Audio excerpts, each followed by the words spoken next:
What's up, Falcons fans? Welcome into Falcons Today by Chat Sports. My name is Moose. Welcome into our mailbag episode where I answer questions from Falcons fans to Falcons fans about the Atlanta Falcons. And right now, there's not a lot to be happy about. At the time of this recording, we have just found out that Kirk Cousins has requested a trade. The Falcons have a multitude of injuries. They're coming off of their worst loss of the season.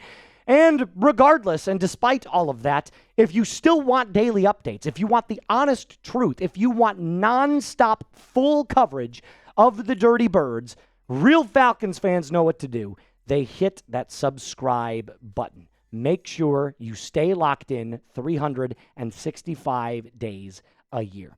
Let's start with Just Dad Gaming. Appreciate the $10 super chat, my guy. It goes a long way. We have to have good leadership, We are missing a few key linemen at depth, corner, safety, nickels. Would you agree? I think the best part of the Falcons team right now is their secondary. I do. I think maybe there's a little bit of depth that we could talk about. The safeties, I think, are fine.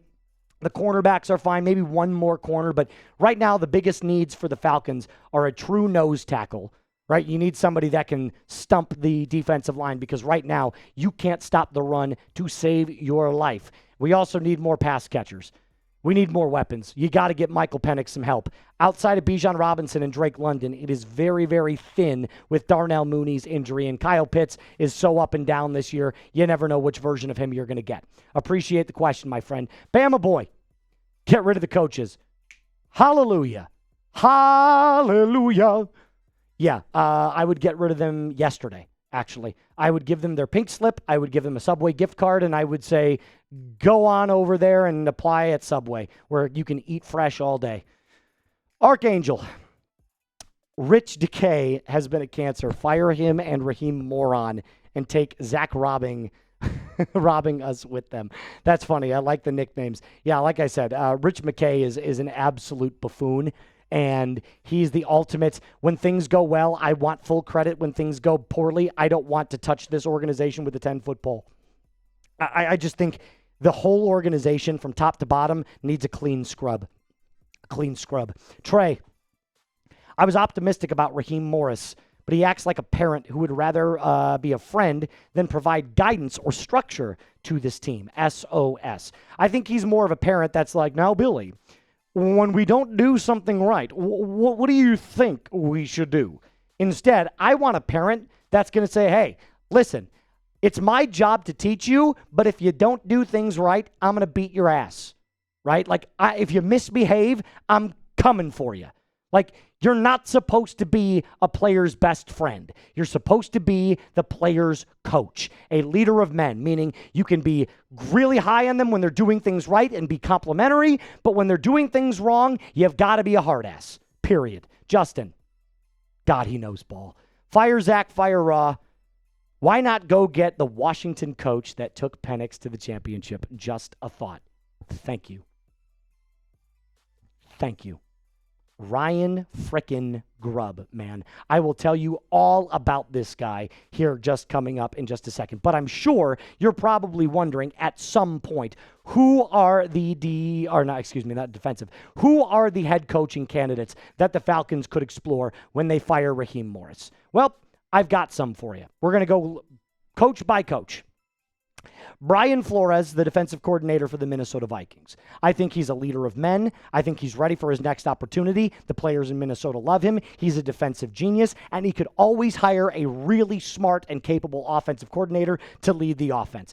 The defense that you've got currently on the Falcons is doing really well under Jeff Ulbrich. I think you could keep Brick as your defensive coordinator. Brian Flores, I'm not quite so sure what their relationship is, but I do know this. They're both really smart defensive-minded coaches, so you could absolutely keep them on board. John Gruden, a Barstool Sports employee, but he needs no introduction. You know who John Gruden is. You know what he's worth. We'll move on to the next guy. Joe Brady, the offensive coordinator. I don't really love this one, but he's going to be a name that's thrown out there. Anytime you're the offensive coordinator for Josh Allen, your name's going to be thrown around a lot. But he's kind of regressed this year, in my opinion. Still, though, an offensive-minded guy that has seen how to get the most out of a quarterback, especially with Josh Allen, so maybe Joe Brady. Klint Kubiak, the offensive coordinator for the Seattle Seahawks, he's given Sam Darnold a really, really good season so far. And then Declan Doyle, the offensive coordinator in Chicago. This one's kind of a question mark for me right now. He doesn't call plays, but he has been learning under Ben Johnson. And before that, he was with the Denver Broncos under Sean Payton. So that's two really good head coaches and two really good schemes. I'm sure he's accumulated a lot of information. But the guy that I want to bring up specifically that you just did, Justin, is Ryan Grubb. Ryan Grubb is the offensive coordinator currently for the University of Alabama. And he was also the offensive coordinator for Michael Penix Jr. the last season in Washington. Now remember, Grubb's tenure with Seattle last season. He was the offensive coordinator with the Seahawks last year. Featured Geno Smith, an awful offensive line, and they still went 10-7. So it couldn't have been that bad, right? Like with the worst offensive line in the league, you went 10-7. You did. And with the Washington Huskies, Michael Penix Jr. completed 65% of his passes, threw for almost 5,000 yards in college, 36 touchdowns, 11 picks, with a quarterback rating of 157.1. Now, it's a little bit different because college ratings and pro ratings are completely different, but it's still a very good passer rating for Michael Penix Jr. So, in my opinion, why not get the guy that already knows what Penix likes to run, has seen him do it, has succeeded with him, and clearly has the relationship already there? It makes too much sense. This is his second chance at the NFL. Why would Ryan Grubb want to do it? Because now he gets the opportunity to get back into the NFL, succeed with Michael Penix Jr., and then maybe, just maybe, he gets a head coaching opportunity. Either way, I think this is an excellent fit for MPJ. But you let me know in the comments section down below. Now, before I get into any more questions from you guys, I have to tell you about our friends over at Harry's. Look, as the hairiest guy you know, trust me, my back has 5 o'clock shadow right now. I just shaved it the other day. I've got Harry's products all over my house. Every single day, I use their razor, their shaving cream. But they've got a really cool deal going on. Harry's Plus comes into play where you can get a barbershop quality shave with German engineered blades. Did your old razor dull out way too quick? Did it irritate your neck? How about the cost? $30 for 8 refills is a total scam. Harry's Plus has advanced pivoting system to reach every corner of your face, a refined blade for a closer and smoother shave, and a weighted metal handle for extra control and comfort. Each blade is honed at 3 different angles to cut hair cleanly at the root without tugging. Why on earth would you pay $30 for refills when Harry's gives you better blades for a fraction of the cost?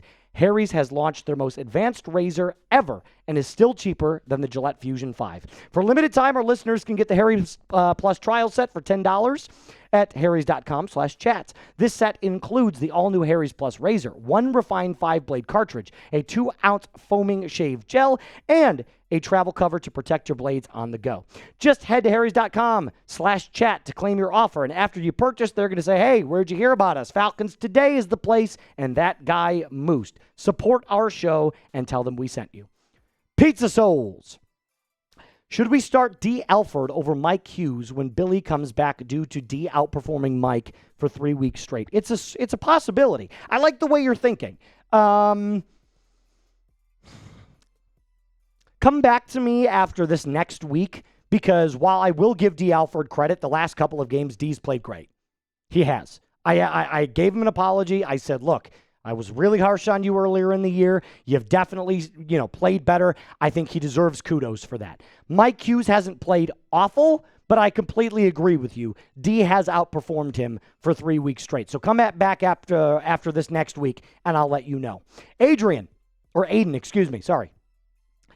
What will it take for us to get back to consistency? I see promise every single year. How can we get it back? I'm so tired of being not good since 2017 when I was 15 years old.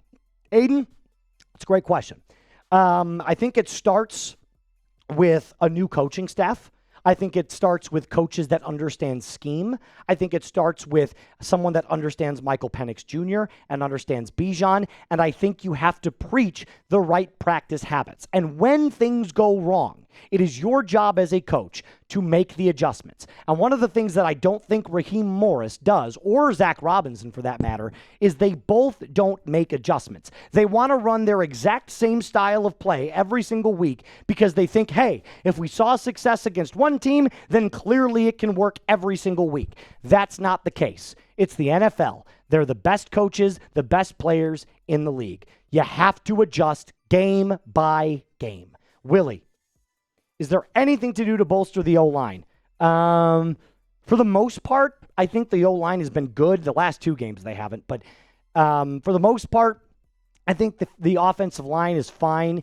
Getting guys like Storm Norton back and Caleb McGarry will help a little bit. But for the most part, the offensive line has not been a problem.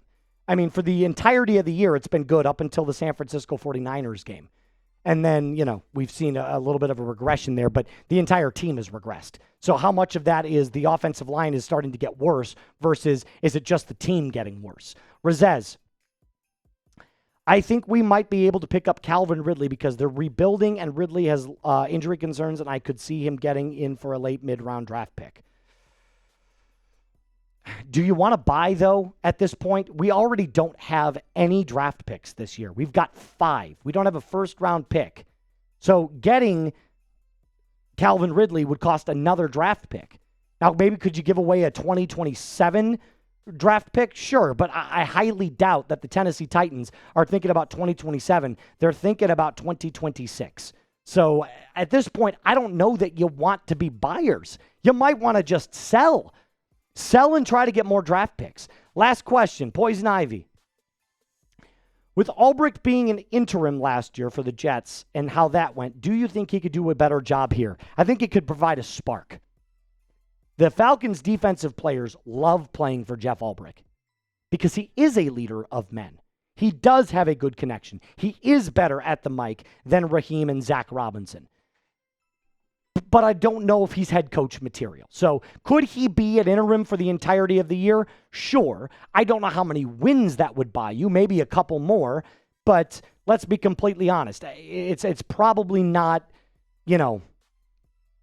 it's probably not an Albrecht can fix the situation sort of deal. It would be more of like, you're the guy until we tell you you're not. And that's kind of where you have to be at this point. That's going to do it for us on today's mailbag episode. A reminder to hit that subscribe button, like today's video, and be cool.